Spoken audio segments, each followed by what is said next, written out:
All right. Good afternoon, everyone. Welcome to today's webinar. We've got a bit of a rock star, Bill Caelli, today. Going to talk about cybersecurity. Time to stop blaming the end user and properly assess the role of the IT industry itself. And I think, personally, about time we've asked that question. Bill is highly regarded as a global thought leader in cybersecurity and is currently an adjunct professor as well. Bill's going to address some key questions today. As with always, please use the Q&A to ask any questions. We'll go through those as we get through the webinar and as is relevant, and just use your chat to chat amongst yourselves. But look, on that note, it's over to you, Bill, and look forward to today's webinar. Right, good. Thanks a lot, Ross, and hi, everybody. Well, it's great to be here in what in Germany we'd normally call Mittwoch. Mittwoch in Germany is sometimes when you have a few drinks in the middle of the week. So anyway, yes, the theme today very, very much is about time to stop blaming the end user. And I've borrowed, of course, the It's Time theme logo from the famous Australian Labor Party program in 1972, which is just a theme. Well, let's look ahead at what we are trying to do in this forthcoming death by PowerPoint, which you're about to get. Well, let's have a few themes and we'll look at them. First of all, it's time, and we'll work out why that's true. We'll work out that in relationship to threats and the attacks and vulnerabilities, responsibility. A little bit of history and background. It's most interesting. Here we are in November of 2017. I want to go back exactly 50 years to see what happened. Information technology and products, and the problem we face uniquely in Australia is what's being called technological colonization. In other words, countries like ours, small nations, don't make any of the base technology. We don't make the processor chips, we don't make the operating systems, we don't make the compilers, we don't make the subsystems. We do apply them, we don't make them. So I want to talk about then blaming the problem of blaming the weakest link or blaming the victim. The problem then, which I'm going to be controversial about, is why on earth the IT industry has shown disinterest in cybersecurity, and indeed why the cybersecurity industry has become an alien industry, which Bruce Schneier, another commentator, has called simply an industry that should not exist. I will talk about the responsibility of government to protect the nation, and that is not just essentially the waters surrounding our country, our land, our air, but our cyberspace. And finally, let's talk about this professional responsibility, the roles of the Australian Computer Society, the AISA, and international bodies to look after the profession itself. And then finally, where to after that. So let's start moving. Interesting enough, I did a quick Google search on the term cybersecurity report last night. Actually, a couple of nights ago. And there we are, 88,100 results for the dual term cybersecurity report. That's rather incredible when you think about it. 88,100 references. Interestingly, a group in the United Kingdom called IT Governance Group actually monitor such things as large-scale data breaches and cyber attacks across the world. And their recent report for October 2017 shows that they suggest 55 million records have been leaked across the globe. And essentially, the biggest problem we're facing, colleagues and friends, is very, very simple indeed. It's moving beyond just banking and finance and government into the more disturbing areas of healthcare, education, yes, universities themselves, hospitals, food services, accounting, financial services, retail, and manufacturing. All these are just examples of how fast it's moving. The Polygon Institute with IBM have basically said, if we have a quick look at it, the natural fact in their survey of what's happening on data breaches, that in Australia, and they did a survey here in 2016, basically showing that essentially the average total cost of a breach here in Australia was about $2.64 million, with $142 for loss of each record. In actual fact, the average total cost worldwide of a breach, okay, is about $4 million for 2016, according to IT Governance. Now, that's 29% up, as you can see there, since 2013. So that, of course, is the global analysis from the Polygon Institute with the support of IBM. But the question, of course, physicist, an educator, in my days in the 50s and 60s, Julius Sumner Miller, with his famous ABC program, Why Is It So? Why is it so? Why are we having this? What's happened in our industry? What's going on? Well, again, our minister assisting, Dion, has said basically, we are facing global cyber attacks and new cyber threats. And of course, he even uses the word cyber terrorism will possibly emerge. Now, he emphasizes the fact that government, business, and individuals have to work together, he said. And that's a quote, a recent quote that's published in the Information Age from ACS. The problem is basically what is going to be the role of defense and intelligence in this particular new environment? And what do we do when we know that the end user cannot control their systems adequately? So there's a problem we're going to have to talk about. Indeed, the World Economic Forum basically said that the likelihood of a major cyber attack was 5 out of 6, with an impact of 4.8. That was their global risk survey a couple of years ago in 2015. The World Economic Forum basically put it as very, very high. So that's the environment in which the average end user now has to work. And the systems and equipment that we use has to reliably operate. And the basic question I'm going to ask is, are our current IT software and hardware systems suitable for use? Are they correctly, according to consumer legislation, right and proper and correct and suitable for the use to which they're put? Obama, as you see here in 2016, put digital infrastructure as a major national security priority. And indeed, most recently, Trump has said and warned the United States people, and as a candidate, of course, candidate Trump at the time basically said the United States is obsolete in cybersecurity. Yet, we're finding that in commentators, politicians, product vendors, suppliers are still insisting on blaming the end user. And they maintain that that is simply unconscionable and cannot continue. Indeed, just literally last week, Senator Dianne Feinstein in California basically said in the hearing, as you must likely know, in relationship to the alleged attacks on the election system in the United States last year, basically said, we're starting to see the start of cyber warfare. That's from the United States Senate inquiry. Not going away, and she's not going to go away to find out what is going on. So the dimension of cyber warfare is now getting larger.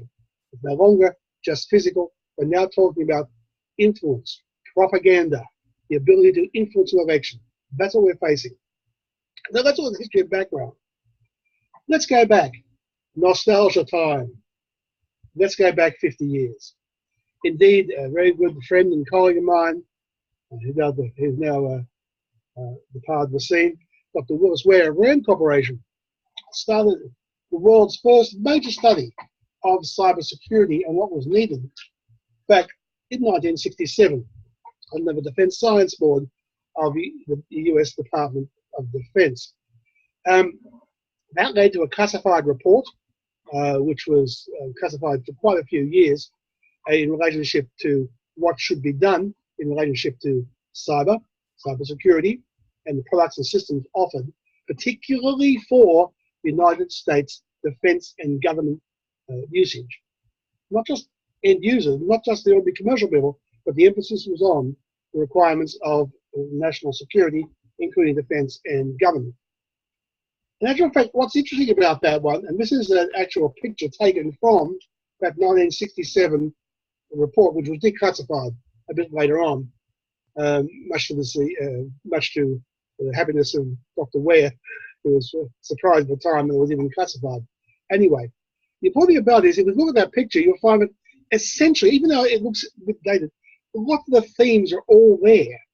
Things like the processor, things like radiation meaning how you see things. It can be wireless, what we might now call Wi-Fi. The hardware, how is the system designed to protect? Okay, switching set, communications lines, consoles. I do like his old teletype, as you can see there. Remember, we didn't even have displays in those days. And the roles and functions of operators, maintenance people, systems programmers, all these people, software developers, these were all roles identified by Ware 50 years ago. That was some more later, by 1973, I remember this one quite well. There were long discussions about this when I started working in cybersecurity. 73, IBM itself issued a major report following up on that and saying, what on earth do we do about making our systems more secure?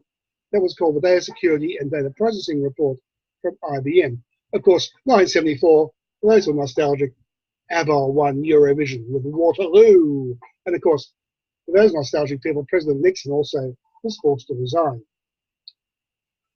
2003, I was invited by the National Science Foundation and the Computing Research Association in America to attend a major conference and get together with the United States government, Defense Department, and related groups to talk about the challenges of trustworthy computing in the United States. That was November 2003, yes, going on to 15 years ago. That was very interesting. They came up and presented to the US Congress 4 major grand challenges facing the industry and facing people, okay, which we're going to in a minute. The problem of the end user.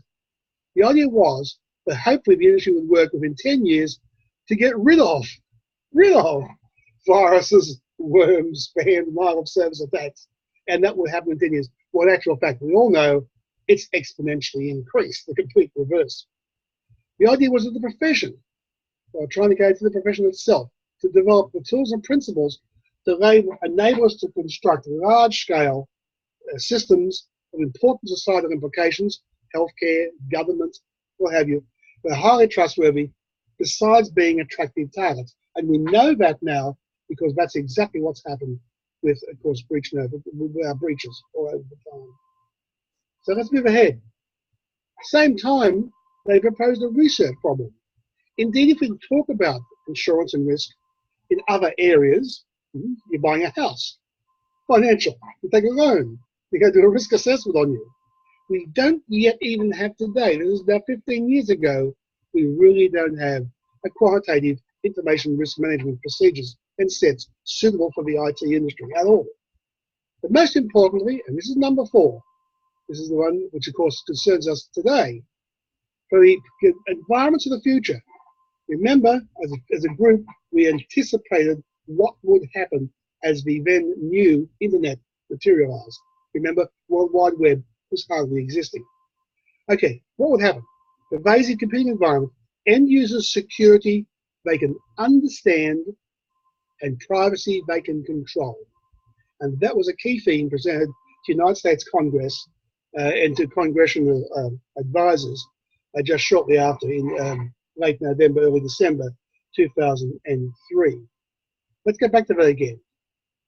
Security that users can understand and privacy they can control and manage.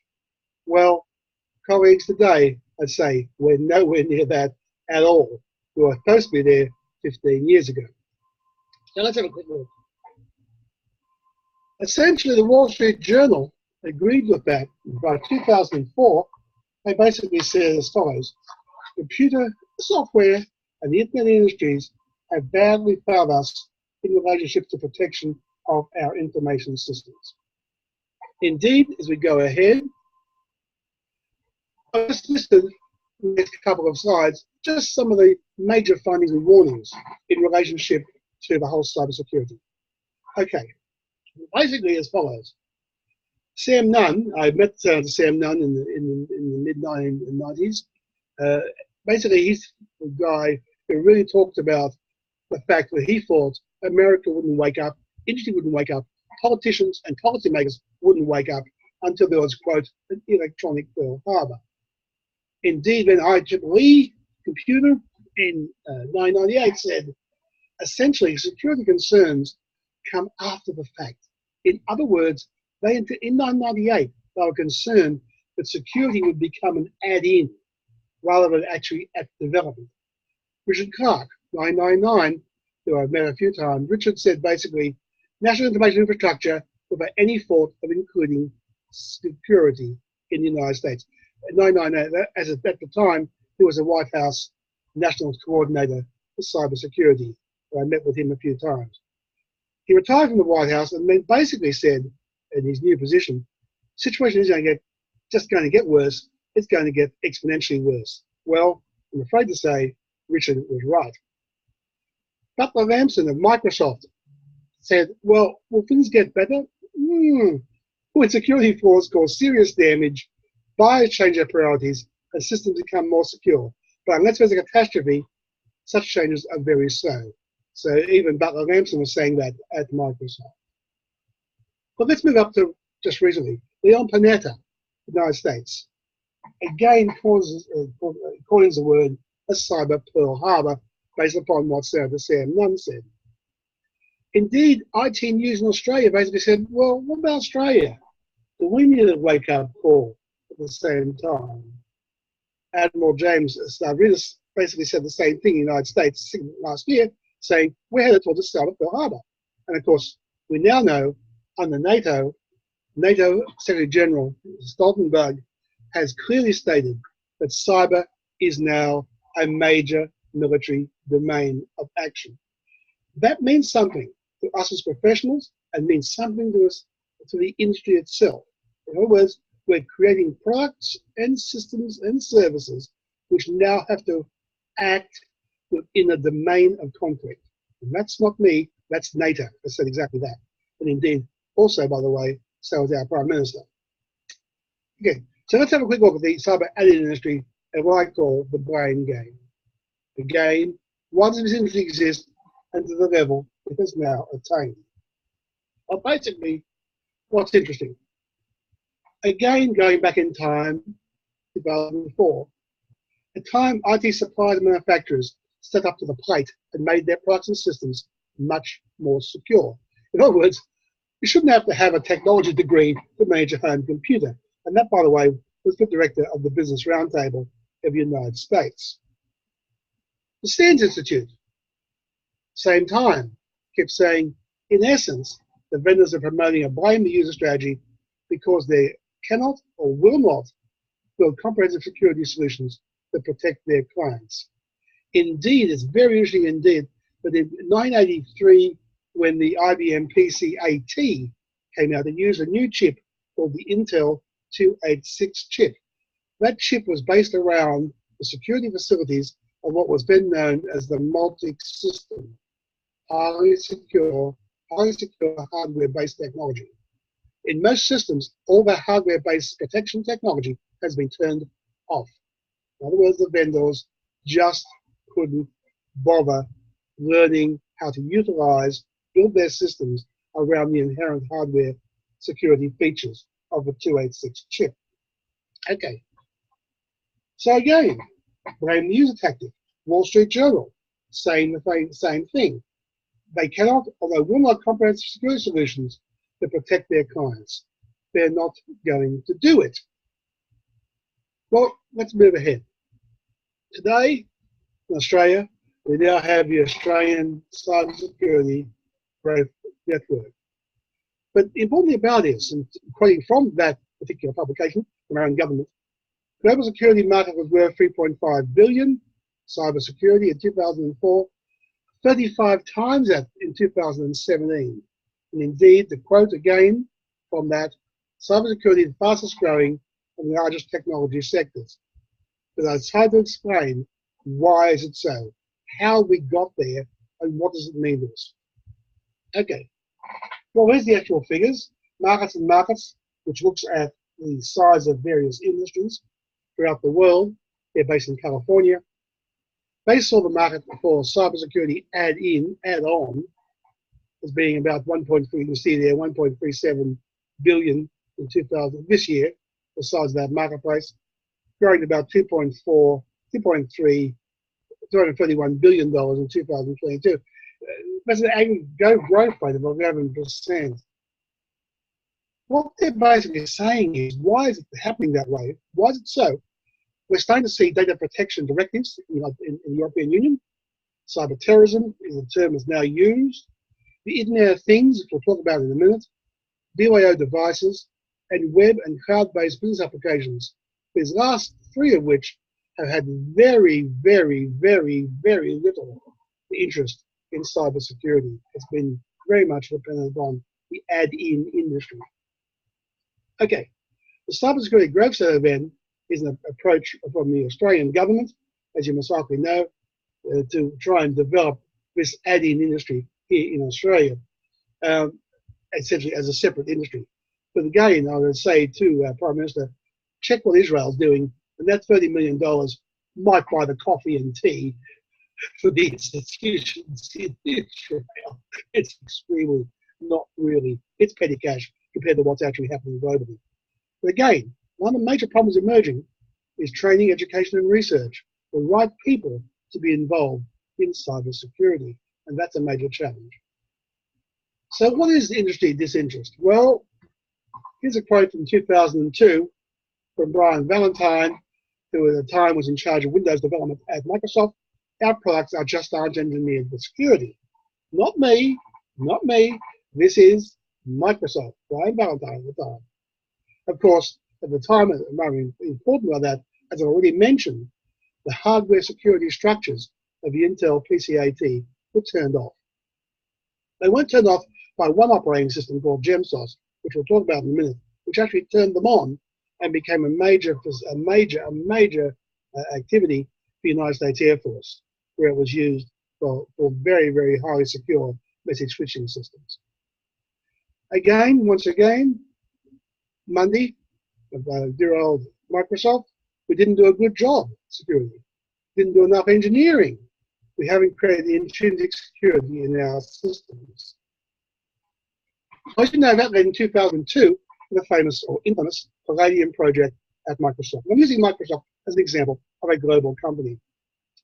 The Palladium project was essentially created to agree to upgrade the security of Microsoft products. It became known later on as the next generation secure computing base.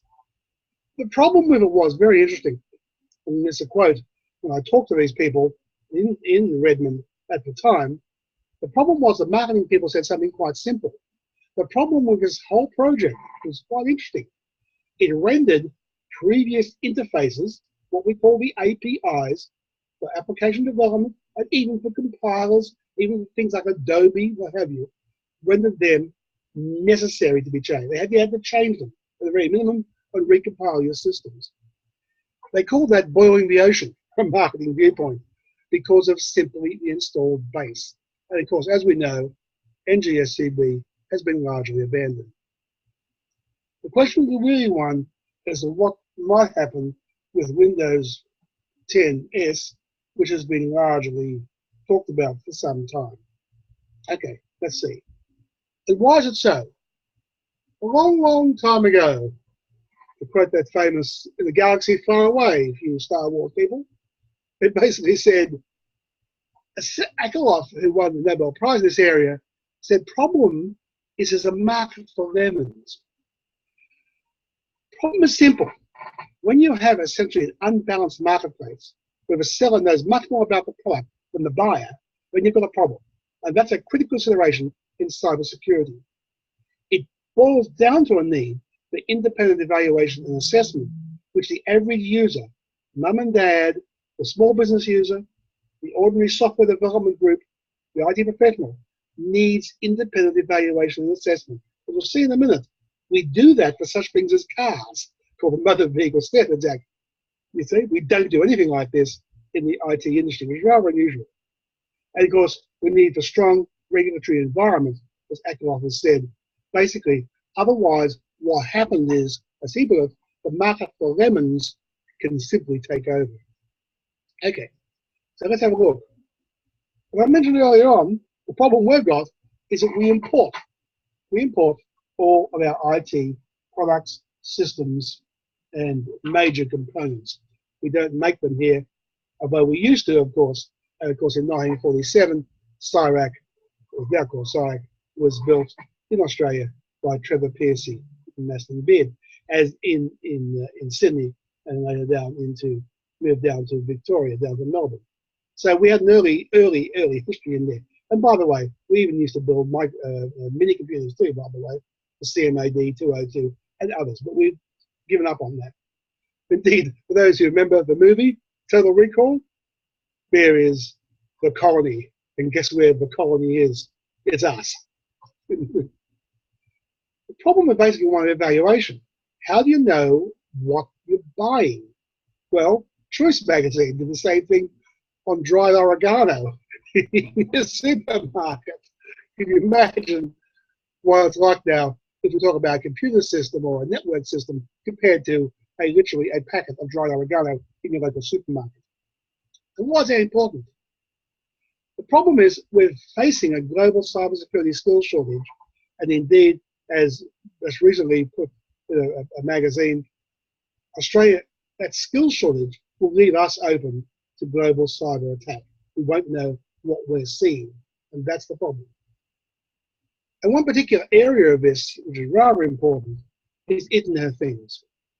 Here is a classic example where governments, industry have to stop blaming the user. There's little I can do to redo anything with my intelligent refrigerator, or indeed my new solar panel system here in our house has got a web-attached control system on there, which is literally sitting outside. It's got a controller in it. It's fixed. I can't touch it. I can't get to it. I can't do anything with it. And let's look at that figure. Gartner, you see, as you can see there, by 2020, we're talking about 20 billion internet-connected Internet of Things, over which the end user can have little to no control. Not only that, they won't even know what's in it. Okay, and that is a major problem. I think it's a major policy problem for our country and for our politicians and for us as IT professionals. Well, let's move ahead. As I mentioned earlier on, in this presentation, what am I saying? I'm basically saying it's about time. It's time. It's time for equivalent to our Motor Vehicle Standards Act. We can't keep going on saying laissez-faire, too hard, IT industry, basically go for it. There is no regulation covering essentially. Remember that? The fourth domain of warfare, cyberspace. We have no legislative control. So the question is really one, is should we move ahead, or how should we move ahead? Well, in our industry, we call that hardening the information infrastructure. And we've had a lot of